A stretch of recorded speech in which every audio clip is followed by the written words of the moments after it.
Thank you all for joining us. It's rare to, but we are living in a day of history. As we gather here, they are voting on the floor of the House. By 5 o'clock, according to our impeachment watcher, John Nichols, we are likely to have a second impeachment of a sitting president. This is history. What's also history, though, is poison and promise of our country. I think of Georgia this time last week, and I hope we won't forget that, but marked by the desecration and insurrection in Washington and lost in the news. But we have a remarkable panel here today. Our Justice Correspondent Elie Mystal, System Check podcast leader Melissa Harris-Perry, and the historian of the moment, Eric Foner, who emailed me last Saturday at 7:43 a.m. and said, why don't they think of Section 3 of the 14th Amendment? At which point I sent it to a nation friend, Jamie Raskin, one of 3 impeachment managers in the House, and someone who had worked with Nancy Pelosi. Eric Foner is now the recipient of half of America's reporters' calls, and they have discovered this important amendment, for which Elie reminded us we must read Eric's book on the 13th, 14th, and 15th Amendment, but it has even more promise and purpose. There it is, the second founding. So it is wonderful to have all of you on this historic day, and I'm going to turn it over to say he's our national affairs correspondent is to understate it. John Nichols may be one of the country's leading impeachment watchers and has been for decades. This is his time. I will say no more and turn it over to you, mighty John. Thank you, Katrina, and thanks to Sarah and other folks who've brought us into this conversation today. I will begin by saying that as someone who is a constant advocate for impeachment and an awfully big fan of it, there is nothing that would cause me to break away from watching and writing about an impeachment debate as we're having today, but this panel. And I am so honored to be a part of this discussion. And we put this together late last week, not knowing where we were headed, not knowing if there would be an impeachment and when it might occur, certainly not knowing that we would be gathering on the day that Congress was debating. But we felt it was important to have a conversation about what happened on January 6th, why it happened, and how we ought to respond to it. Because this is something separate and apart from impeachment, certainly intersecting with it. And that is the reality that our country saw violent insurrection and assault on the Capitol of the United States of America at a point when members of Congress were certifying the results of a presidential election. This is an incredibly consequential development in our history, one that will be remembered for decades and centuries to come. And I want to open up very quickly by just reading something from Congresswoman Gwen Moore, who's a veteran member of the House, a veteran legislator. And she talked about gathering last week to engage with the certification of the results, including from her home state of Wisconsin, which were going to be challenged. She was prepared to fight back against that challenge. And she said, however, what should have been a given formality was turned into an ugly and deadly act of domestic terrorism yesterday at the United States Capitol. And the actions of these violent looters at the Capitol were incited by Donald Trump in concert with numerous of his close, radical, right-wing Republican friends. And this is an important thing to understand. We'll talk a lot about Trump today, but it is vital to understand or recognize that what happened on January 6th didn't happen in a vacuum. It isn't just about Donald Trump. It isn't just one day. There is deep history here. There is much to be understood about why it happened, how it happened, and how we can and must respond to it. And so we have a tremendous panel joining us today, and I will do short, way too short introductions of our 3 panelists because there's so much that could be said about them. But we are joined by Eric Foner, the Pulitzer Prize winning historian, DeWitt Clinton Professor Emeritus at Columbia University and author, most recently, of The Second Revolution, How the Civil War and Reconstruction Remade the Constitution. It is hard to imagine a more appropriate historian to be with us today to talk about what has occurred just in recent days and what is occurring now. We are also joined by Melissa Harris-Perry, the Maya Angelou Presidential Chair and Professor in the Department of Politics and International Affairs and the Department of Women, Gender, and Sexuality Studies at Wake Forest University. She is as well one of the co-hosts of Signal Noise, and someone who I've known for a very, very long time, and honored as one of the great commentators and thinkers about where we are at as a country and where we must go to.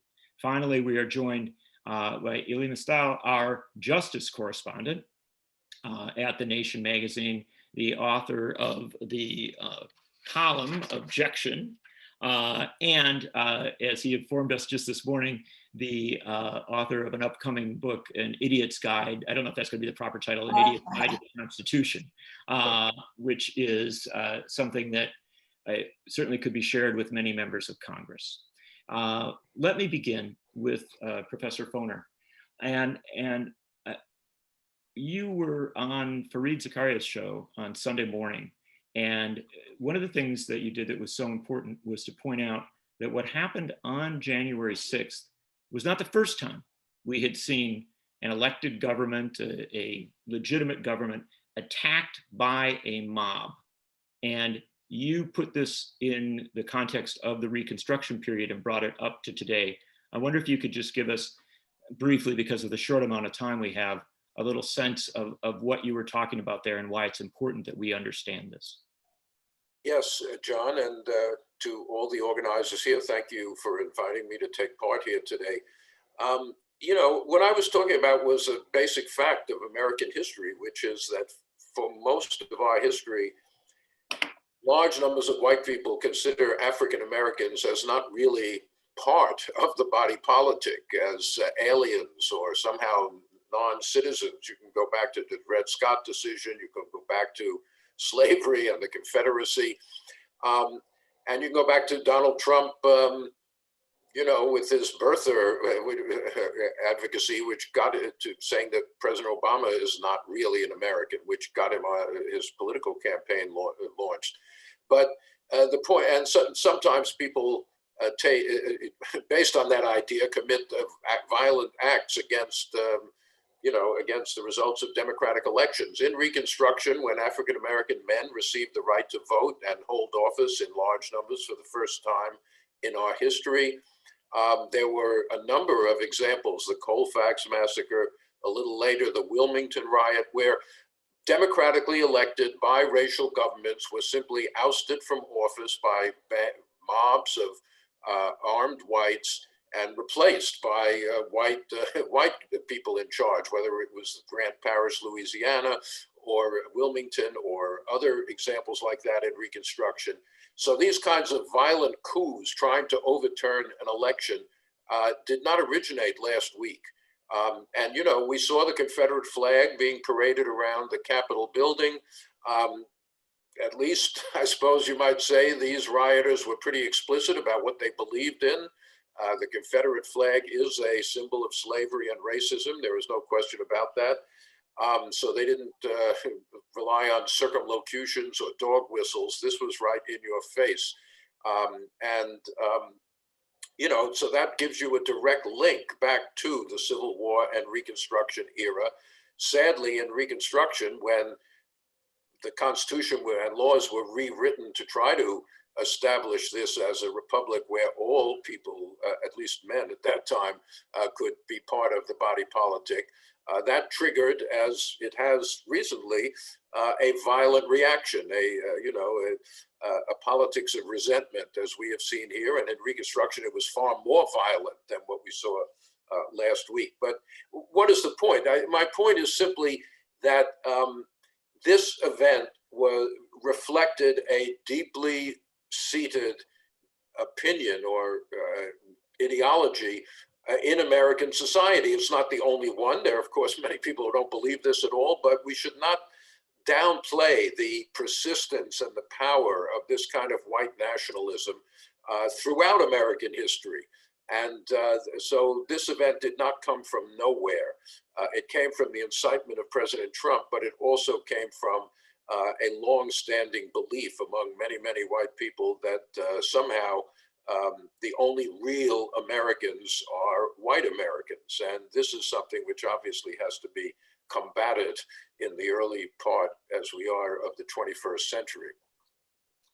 Professor Harris Perry, one of the things that you taught me that in many times that I was not just sometimes had a chance to appear with you on your MSNBC show, but also just in conversations, is that we have had such a poorly realized conversation about this history and about the moment we are in, and so many people trying to deny the reality of ongoing threats and challenges. Was there anything about January 6th that surprised you? And help us to put it into context. Well, the whole thing surprised me. That was for Professor Harris Perry. I apologize. So I'd say certainly I was surprised. I would say certainly I was surprised by many things. I think like so many observers, it was stunning to see the speed with which the violent crowd was able to actually move into the Capitol. And I also completely understand the ways in which television cameras warp our perception of precisely what is happening, just because of the nature of how cameras are limited and what they can show us. But it is surprising in a variety of ways at the same time that it's not. So I think what I'd say is my initial reaction was surprise, grief, distress. I found myself initially texting with friends who were saying, wait a minute, is something about to happen? And I kept saying, look, it's not a coup unless the military is involved. Don't worry, this is bad, but this is not that bad. And then, of course, as the day went on and we began to see the ways in which both police officers and aspects of the US military were in fact involved, right? It became that much more frightening. So, and clearer to define in the context of being a coup. So I think like obviously Professor Foner, and I mean, this is of course where I first learned the work was through Professor Foner's work, is that, what happens in the era of Reconstruction, that failed creation of an American state that would in fact have been multiracial. The fact that in 1898, that's not a coup attempt, right? That is a successful coup that not only sort of displaces the Wilmington duly elected fusion government, but also creates not only for the US South, but across the US, a standard for simply being able to look at the claims of Black folks, political claims of Black folks, and call them illegitimate. So I think here even of the Mississippi Freedom Democratic Party attempting to be seated during at a democratic, process, and with what the civil rights movement would have to understand as their greatest presidential friend in office, right? And I think when you talk about us not having a fully realized conversation, John, part of that also has to do with the ways that we would like to make this a single partisan issue. We would like to make this just about this one president, number 40, or just about these terrible Republicans. But I think that the capacity to have moved to this place is something that rests on the very foundation of white supremacy, that we cannot think of this as primarily a partisan issue. We have to understand this as having been initiated first by 2 terms of a Black president. And then secondly, it is no surprise that it occurs immediately after election results in the state of Georgia, electing the first Jewish and the first Black senators from that state. That this happens within hours of that. And in fact, with our Jewish senator, I think it was happening as he was being declared the winner. Those are not accidents. That is precisely what is fueling this. And let me bring in Elie Mystal here as well. And Elie, something that Melissa Harris Perry just referenced is really important there. That struggle we had in the initial moment on whether to call this a coup, or whether to call this insurrection or treason or sedition, what words to use. You're so good with words. Give me a sense of how you see it. What are the proper words? And then again, as we've asked our other panelists, give us a sense of your perspective on how we ought to look at what happened on January 6th. Yeah, I think my initial word was whiteness, right? When I was watching it in real time, it's just like, oh, white people are doing their thing again. Because as we've expressed, this is what white people do. And it's not the first time, and usually it works. Like Melissa, I was surprised how easy it was because as I was watching it in real time, I didn't realize how involved and complicit law enforcement was to what we saw happening, right? Like as it's going on, I'm like, this is the point where bullets start raining down. Like you're expecting a slaughter and it doesn't happen. You're like, oh, because they want it. Oh, because they're letting them. Oh, of course they are. So like that was my kind of arc during the day. As I've had some time to reflect upon it, I must emphasize the point that for all of the history that we're talking about and we can continue to talk about, for all of the history, this particular pushed, if you will, and I'm saying pushed as a failed coup because I'm assuming that it's going to fail, which is a little bit, generous of me. This push could have been stopped in real time over the last 2 months. This push could have been stopped in real time over the past 4 years if we had held the forces of white supremacy accountable when they acted out, all right?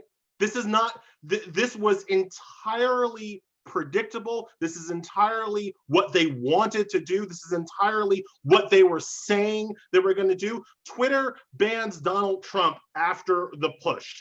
Kamala Harris called for the banning of Donald Trump 14 months ago. All right, if you'd done that 14 months ago, you probably don't have today happening. If you deplatform Parler 14 months ago, you probably don't have this happening. If you deplatform people like Donald Trump in 2015, he's not president at all. All right, so at some point, and this goes to, I think, our overarching issue of today, the forces of unity are always, and Professor Foner, Professor Perry can speak to this as well, the forces of unity are always white people arguing for leniency for other white people who try to destroy Black people. That's always what it is, all right? It's not unity, it's permissiveness that they are ultimately arguing for. And our permissiveness of violent white supremacy, of white domestic terrorism, not just in the last week, but over the past 4 to 5 years, over the past 20 to 30 to 40 years, if we're being real about it, our permissiveness of that is what has led us to this moment. And it's that permissiveness that Republicans are still arguing for today on the floor of the House and the Senate. So today on the floor of the House, and we'll be arguing tomorrow on the floor of the Senate. Perhaps not tomorrow, my friend. We'll see when they finally get around to it, if they do. Let me follow with you, Elie, and then we'll come back to our other panelists on that precise point. This morning, literally, we're speaking in real time as a debate goes on. You saw Jim Jordan, the congressman from Ohio, come to the floor of the House during a rules discussion and literally repeat the lies and the conspiracy theories of the president that the president had advanced before and on January 6th. So these things aren't going away. This is still a part of our discourse. And Jordan wasn't sanctioned for saying that today. Someone else, another member, Dan Bishop, got up from the Carolinas and said, well, the incitement is the impeachment. It's not what Donald Trump did. It's the impeachment itself is an incitement. So we see this pushback now. I'm interested in your sense of how important it is to go beyond that discussion just of Donald Trump and to really look, frankly, at a substantial portion of the Republican Party at this point. What the Republicans are doing right now, they're making fundamentally the argument that you would hear from a domestic abuser. They hit you, they brutalize you, and then when you try to hold them accountable, they say, no, that's going to piss me off. And use the threat of additional violence against you to prevent you from holding them accountable for the previous violence they already committed. Any person who has been in an abusive relationship or the victim of child abuse, anybody who has lived that experience will recognize these Republicans for what they are. So what do we do about it?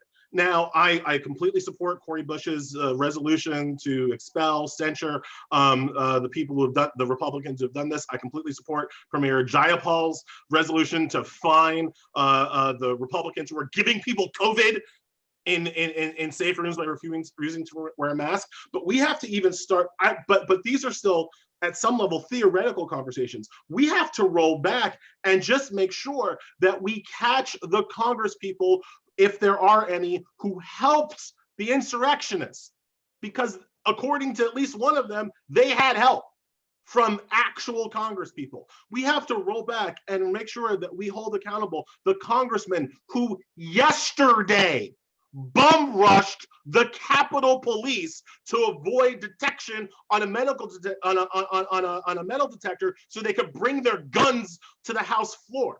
I mean, we are so far beyond trying to work. Is the speech and debate clause enough to protect Jim Jordan? Screw Jim Jordan in this page. Let's get the guns. Let's get the congressmen who are complicit, who are not just complicit in a kind of theoretical sense, but literally gave aid and information to the people who stormed the Capitol. Like that, it's like we got to do all at once. There's an all of the above aspect, but the very first level is holding those people accountable, and then we'll get to Jim Jordan and speech and debate and all these other issues. Professor Harris Perry, on this question of accountability and this broadening it out from Donald Trump, you talked about that a moment ago. Certainly there are the folks in the Republican Party, but also isn't there a challenge with our media in this country and with how events like this are covered, how we deal with it, how we process it? So, the problem for us now hoping to hold accountable these lawmakers is that the systems are broken. And, I would point out Black people have been saying the system is broken, right? So, Black folks in organized ways for a century have said, policing is broken, and that when the police are sent to address a violent situation, they make things more violent, or they don't police in ways that actually protect community. This is no kind of new conversation. We also have been saying for quite some time that those who are meted out with the harshest punishment in our criminal justice system are not necessarily those who have caused the greatest harm to our collective well-being. So worth noting that the federal government, while it can't figure out what to do with armed insurrectionists, didn't even, the idea that we're searching for them when they were all standing there and we did not arrest them, executed a woman last night, right? So the federal government executed a woman last night while it couldn't arrest armed insurrectionists.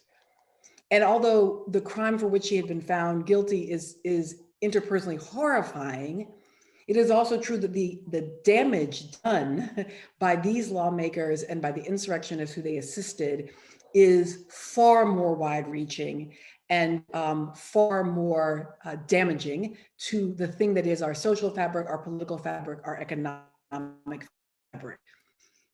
It is similar with media. Media is broken. It's been broken for quite some time.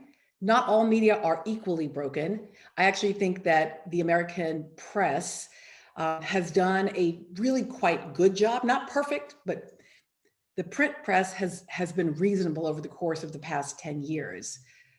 And in fact, if there's any great damage that's been done, it's been the loss of print press at the local level. So because we don't have local papers that are covering any of what's happening in our local communities, that has been a real loss.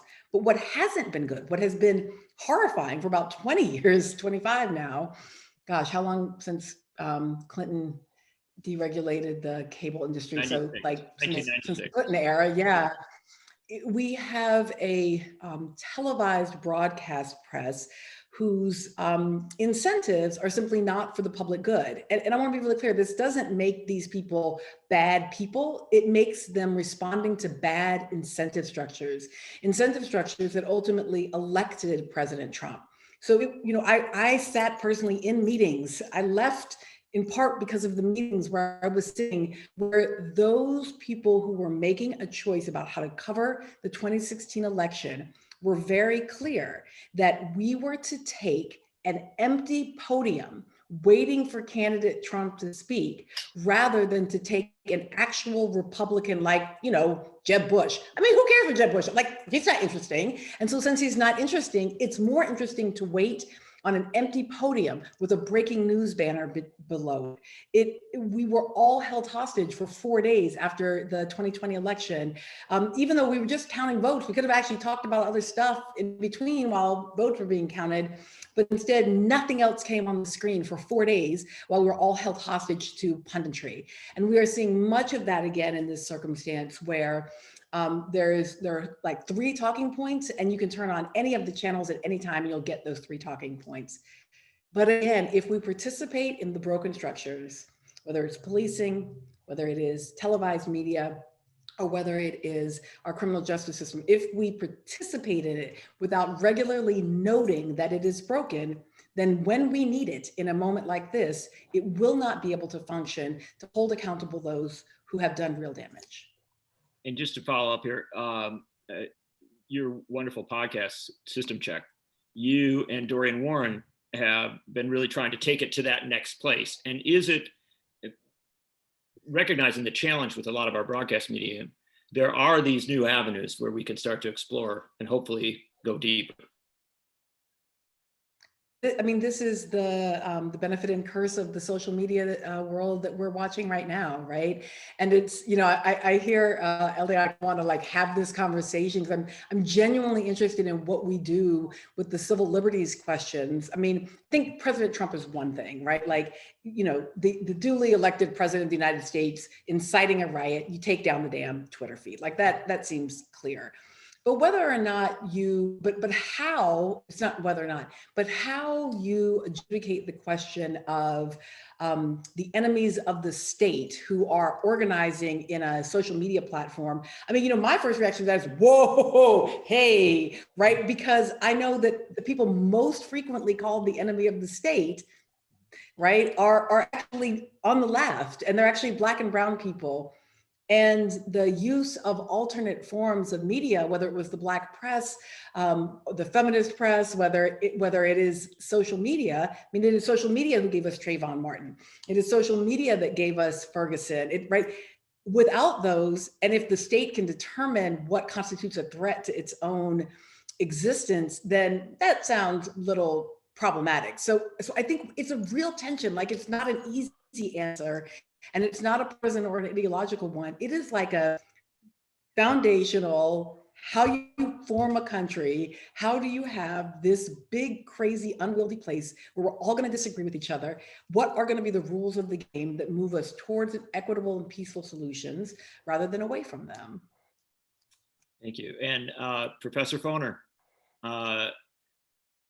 before we go to questions from our incredible crowd of folks who've joined us today, let me ask you, you have studied so much of the history here, and you've also been so engaged with the current moment. What does history tell us about how we should be responding now? And are there specific actions beyond impeachment that should be taken, not only by members of Congress, but frankly, by the whole of our society? Well, yeah, impeachment is just the tip of the iceberg in a certain sense. Trump will be out of office in a few days anyway. The guilt goes far beyond the president, although obviously that's extremely important. I mean, I think what is necessary, and it's been said already by my other 2 panelists here, is actually a commitment to really try to purge this country of this, I don't know what you want to call it, neo-Klanism or something, of this armed white supremacy. The current administration, the Trump administration, has played down for 4 years the dangers posed by armed, white supremacist groups. In fact, some of them are fine people, according to the president. Whereas even, many people in law enforcement have said this is a serious problem. Even after the plot to kidnap the governor of Michigan, or armed groups turning up at state capitals. You know, it's been sort of poo-pooed. I think it's necessary to really, you know, vigorously try to keep these groups under control, under surveillance, and to try to forestall any further actions like this. You know, the idea that the police were completely, or the Capitol Police, the city police, the National Guard, whoever, all these were kind of taken by surprise by what happened last week is ridiculous. I mean, the day before those events, I was on the phone with a former student of mine who lives in Washington, and I'm not an intelligence officer. I said, look, if I were you, I'd stay inside tomorrow, because it's clear there's going to be some kind of violent attempt to stop the certification of the election. How did I know that? I just knew that from what these people do and say. It's not a gigantic secret. But so, you know, if you go back to the end of Reconstruction was ended both by outright violence, but also by a kind of retreat from the willingness to enforce the law, a retreat on the part of Northerners from enforcing the ideal of equality that had been written into the laws and Constitution. So one of the lessons of that is the need for, to keep the commitment going to clamp down on violent terrorism, which is spreading in this country and is going to continue to spread regardless of what the upshot of the last few days is. Let me ask you one other question too. You've become such a focus of discussion recently as regards the 14th Amendment, and particularly Article 3 or Section 3. That definitely, you argue that can be applied to the President of the United States at this point. And can it also be applied to members of Congress? Anybody. It says any person, or no person can hold it, and any office. It applies to everybody who is holding or wants to hold a public office. I don't care whether it's the dog catcher or a member of a state legislature or the president or members of Congress. You can. It says that anybody who has taken an oath to support the Constitution. It's not just every person who's rioting. People who have already taken an oath, that would be officials, maybe military people, and then take part in insurrection or give aid and comfort to it, according to the amendment, are barred forever from holding any office in the United States, all the way up and down the scale. Congress can, by 2/3 vote, say, all right, you can come back, but that's a whole different question. I don't see any reason why it shouldn't apply to all public officials. If there were members of Congress, as there appear to be, who were in cahoots with these rioters in one way or another, they should certainly be deemed unqualified to serve in Congress anymore under Section 3 of the 13th Amendment. It would be a wonderful irony or appropriate move if President Trump were barred for life by a part of the Constitution that was meant to keep ex-Confederates out of office. So now you have a president who has identified himself with the Confederacy and who is whipping up the prejudices and inequalities promoted by the Confederacy, punished under a measure that was meant to keep ex-Confederate leaders out of public office. The 13th Amendment, Section 3 has not been used very much, but it is there. It is still in the Constitution. There is absolutely no reason why it should not be enforced here. Thank you, Professor Foner.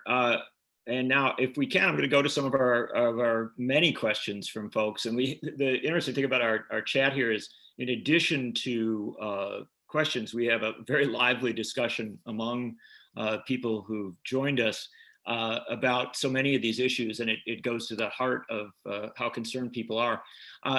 What we were just talking about with Professor Foner there is something that a tremendous number of people have asked about, including Shakira Abdul Ali, who has raised questions about the 14th Amendment and its application to members of Congress, and kind of taking this to the next level. And if I can take in some of the other questions, extending it, Does Congress itself, beyond the impeachment process, and I'll throw this to Professor Harris Perry first, and then bring our other members in as well. Does Congress itself have to have some sort of recognition of its own crisis, of its own internal crisis, and how does it deal with that? Recognizing that you've got different opinions, you have people with different points of view there, and that they can argue passionately, but where do you draw the lines as regards what a member of Congress can and should be allowed to do? So again, these are the great challenges of, in part, how our systems are presumably meant to work, right? So I want to be clear. Is it quite likely that President Trump has every intention of running for president again in 2024? Yeah, sure. I mean, that he has said as much, but I don't think that barring DJ Trump from running for office again is that big a deal. Simply in the sense that the ways that he is going to assert influence do not require either running for or holding elected office, right? He is going to be an extremely important player in American politics for the rest of his life and after, right? So that is what we did by creating this presidency. So we're going to live in the Trump era forever now. It doesn't mean he'll always be empowered, but he will always be influencing us. For the members of the House and the U.S. Senate, yes, there's a much it's a much greater harm to them individually to not allow them to run for office again, right? Because for a wide variety of reasons, they're much more attached to it. But let me say this, again, in broken systems, if you'd like to just pop back a few years to say Lani Guinier saying, you know what? We've got broken systems in how we choose our representatives. That as much as we like to hold up the American democratic system as the one great democracy, it's actually systematically kind of whack. Like the experiment in self-governance, which emerges in the 18th century, that impulse towards self-governance, that is shining city on the hill stuff. But how it's actually constituted, right? This, this 100-member body, it wasn't 100 when it was founded, I get that, but there's 2 senators per state body that is misrepresenting, right? So you end up with Wyoming having 3 people representing them in the US House and Senate, but no one in DC, right? So the entire city of Washington, DC, which was the place where this coup was staged, right, are without federal representation. So the rules of the game, what we're going to have the impulse to do is to go get the bad guys. And I'm going to tell you, Black history tells me that going to get the bad guys is mostly a distraction. One, because the system of justice doesn't operate as a system of justice. But secondly, because the way that the bad guys get there is always through the structures and the systems. So the question is it time to end the filibuster? Is it time to think about a new way of creating in the House representatives that instead of being drawn by partisans in state houses, in these districts that are single member districts, first past the post, majoritarian systems that will always misrepresent interests and will always encourage the parties, and the parties of course are racially divided. So it's always going to misrepresent racial interests. It's always going to misrepresent partisan interests. So proportional representation. We need, even if we're stuck with a state system, if you could imagine the states as multi-member districts, as they are in the Senate, right? But where you could think of having a state with, say, 7 representatives, but all of them running at the same time across the state, rather than an idea of these particular geographic districts. If you are still attached to geographic districts, then every district in the country should be drawn by nonpartisan boards of unelected individuals, not by elected officials in the state houses. So yes, there is a lot of reckoning, as the language is these days, but the thing is that reckoning is so unsexy, and it's so like technical, and it's so not throw the bad guys out, that it can be pretty hard to focus American attention enough to get that kind of structural change happening. That is what you try to do with system check. to open up that broader discussion. Dorian and I are sexy, John. It's different in that. Without a doubt, there's great power there, and I suppose we should add the Electoral College to our list of things that we want to deal with, as this literal crisis around January 6th was an extension of the Electoral College and not having direct election of our presidents. I've got a question here for Elie from Jaylene Johnson. And you touched on this in your remarks, but let's extend on it a little bit, asking, what are your thoughts on the law enforcement response to those storming the Capitol as compared to Black Lives Matter protests? Yeah, well, what we saw on last Wednesday, was a perfect example of the two Americas.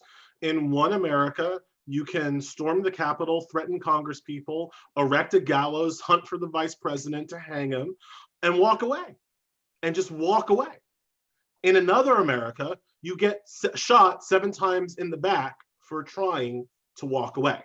That's where we are. And I don't think that there's a Black person alive that watched what happened on Wednesday without screaming at the television, "Are you kidding me? This is what they're letting them get away with?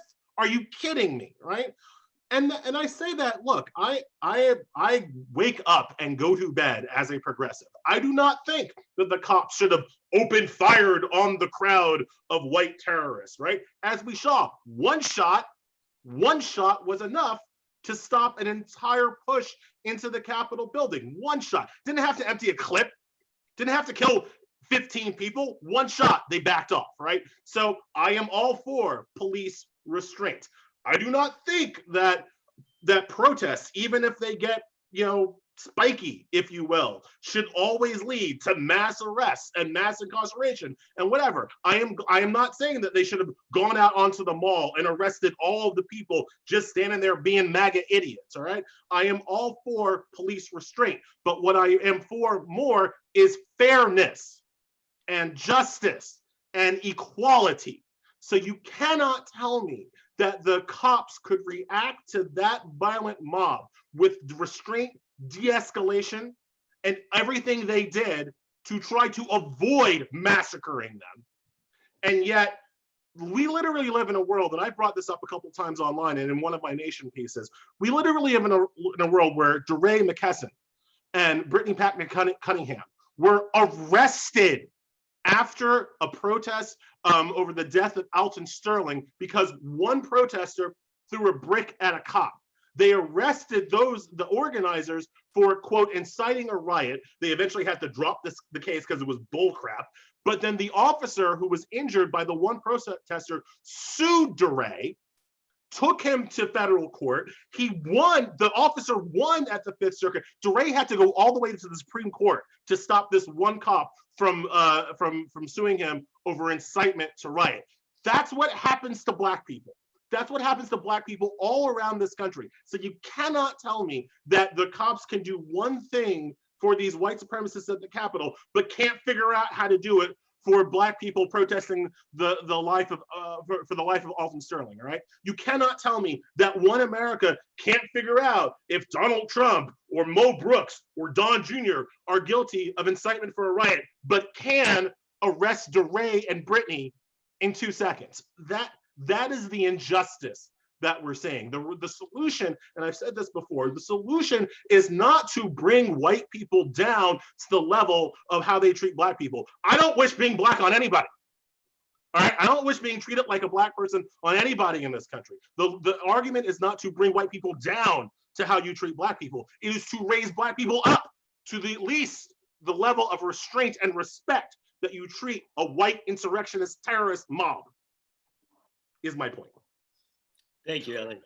Elie, I'll just say, I keep encouraging people not only to make the comparisons to Black Lives Matter because there's a kind of politics, involved there, but as a college basketball fan, I can't help but to remember that in 1993, 18-year-old Allen Iverson was arrested and found guilty for maiming by mob And I will say this, he was 18 years old. There was a fight in a bowling alley, which to this day, it's not completely clear he was even present for or that he was involved in. He was arrested and charged with maiming by mob at 18 years old. And as far as anyone can tell, it's really just to ruin his basketball future. And it's really only because Georgetown steps in with a very particular kind of Black coach who can, yeah, that's right.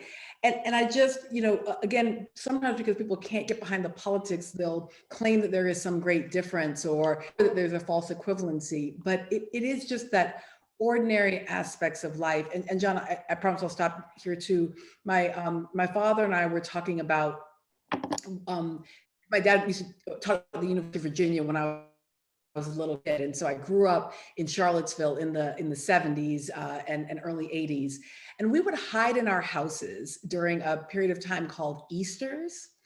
And Easters was this huge, I'll put a link in there, but it was this huge, basically drinking party and mob activity where all the, mostly men, but white men and women of the University of Virginia would just wreak havoc in the town and would burn parts of the campus and would tear things up. And this is a state university, right? That is paid for by the, by the taxpayers, but it was seen as this kind of ritualistic action. And honestly, when I was watching what was happening in Congress, I thought, God, that looks like Easters. It looks like this way in which part of what whiteness and privilege is, part of how you say that something is yours is that you destroy it without it making sense. So you can rape your wife because she's not another human, she's your property. You can kill your slave because even though it doesn't make sense relative to their labor capacity, they belong to you. And you can burn down your own campus, your own city, your own state because it's yours. And it fails to acknowledge that it belongs to anyone else or that it belongs to us collectively. And in a certain way, that desecration, that rape in effigy in Nancy Pelosi's office, which is what it is when this man's sitting there with his feet up on her desk. That is a kind of symbolic rape of the woman who is Speaker of the House. And that is saying, this all belongs to me and I can dispose of it or destroy it any way I want. We have a number of other questions and we have, unfortunately, a very limited amount of time. And many of them circle back to questions about past efforts to address challenges, divisions, violence in our society. Michael McQuillan writes that the 1968 Kerner Commission's proposals for reducing systemic racism still seem worthwhile, but we tend to start from square one regarding what's to be done. I want to throw that to Professor Foner. We've been in places like this before, as you've well pointed out, perhaps not so extreme as this attack on the US Capitol. How do we get it right this time? What do we need to do beyond just an impeachment or something like that? But what do we need to do to begin to get it right? Well, I'm sure that's an issue that many people in Congress will be thinking about very, very seriously. A former student of mine, excellent scholar Elizabeth Hinton, now at Yale, wrote a book called From the War on Poverty to the War on Crime, about the 60s, 70s, about how, there was a kind of effort to address some of the systemic inequalities in our country. Not enough, but at least an effort. But it was soon overtaken by this whole law and order crime obsession. And poverty became seen not as an unfortunate thing which ought to be addressed, but as simply a bunch of people who are criminals and have to be treated that way. We have to, the problems of our society are very deep and are much beyond what we've been talking about today. As Professor Harris Perry said, quite rightly, we shouldn't think that our democratic political system was actually functioning properly before last Wednesday. People have mentioned gerrymandering, electoral college, the role of money in politics, The very fact that what was taking place was the counting of the electoral vote during the riot is itself a sign of how warped our system is, that we still rely on this 18th century method of determining who's going to be the president. There are deep inequalities, as we all know, economically, socially, along racial, gender, other lines. The nation talks about them all the time. They require being addressed by Congress and many others. So if it's conceivable that we might take this event, bad as it was, as a spur to creative thinking about how to address some of the deep problems of the society. I hope that's what happens. It did happen for a while in the 1960s. Someone mentioned the Kerner Commission. You could go back to in 1947 and the Truman administration's another one of these commission reports to secure these rights, which actually is a powerful indictment of racism in America and all the ways it's manifested. 1947, Truman tried to take some action on the basis of it. Congress wouldn't let him. So, I'm not giving you a legislative agenda, but I think that, at least acknowledging that serious problems exist and must be addressed is the first step. And we haven't had that for the last 4 years. Maybe we can get to that point now. Elie Mystal, what does President-elect, soon-to-be President Biden and Vice President Kamala Harris, what do they need to do coming off of this? How do they address the challenges we talk about, but also how do they govern at a moment where we have so much of a mess to clean up from the last administration, the crisis of the moment, literally an impeachment that may extend into the next president's term or the new president's term, and all the unaddressed problems of society? First, they need to prosecute them all, and I appreciate what Professor Perry is saying in terms of how we have structural problems that need to be addressed. They usually are not addressed. That getting the bad guys is the sexy thing that kind of distracts us from the deep structural change. I get all that. I agree with all that. We got to get the bad guys, not getting the bad guys before. Right?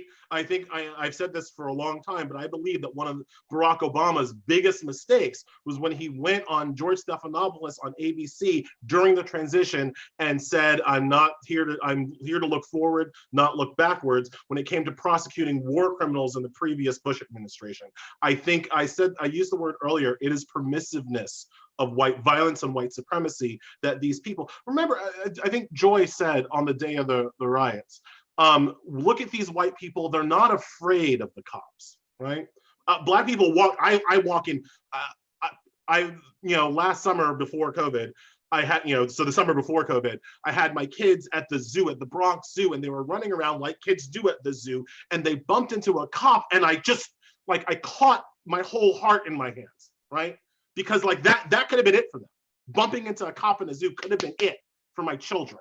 And the white people had no fear of that. And so there is some basic level where the Biden administration needs to go through and prosecute all of these people who thought they could get away with it, who did think that they owned the place, who thought that nothing bad would ever happen to them. And that's not just the people who breached the Capitol.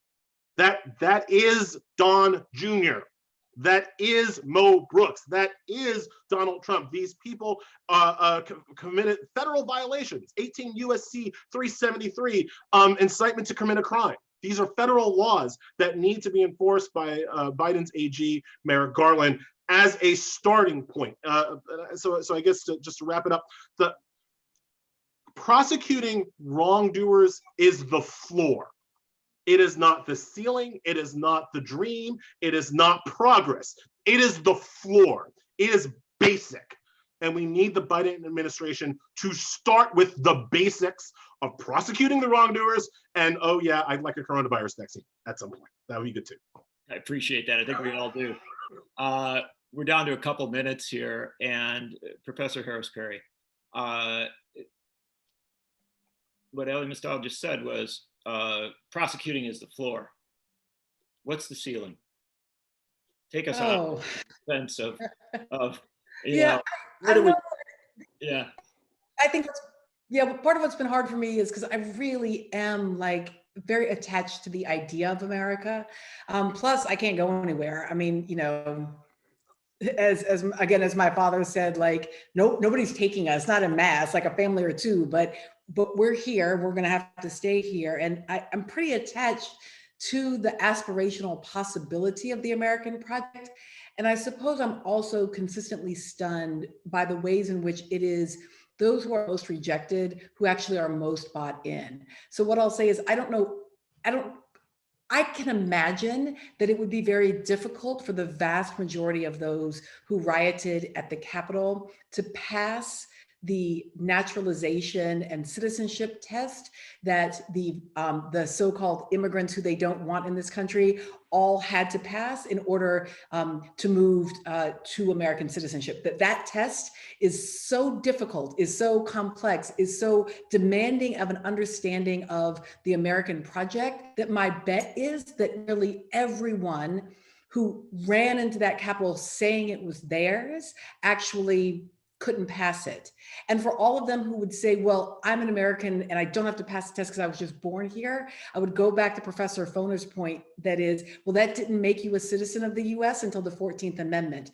Birthright citizenship, which is a federal citizenship rather than a state one, doesn't even exist until the country has to manage the question of formerly enslaved people. So everything you think you're doing running up through the Capitol is actually rests on who we are and what we experience. So it is shocking, and yet somehow also kind of like the one possibility is that those who are most rejected by and oppressed by the American system also tend to have the greatest attachment to its aspirational ideals.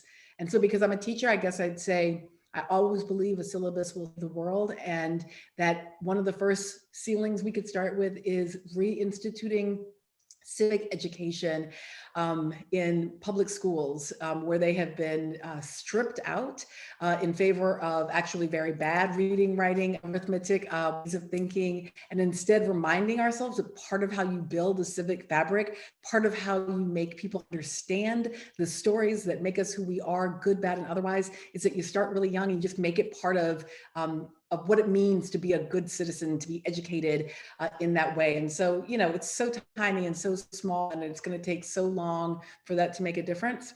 But I'm a teacher, so I always have to start in the classroom. You are a teacher.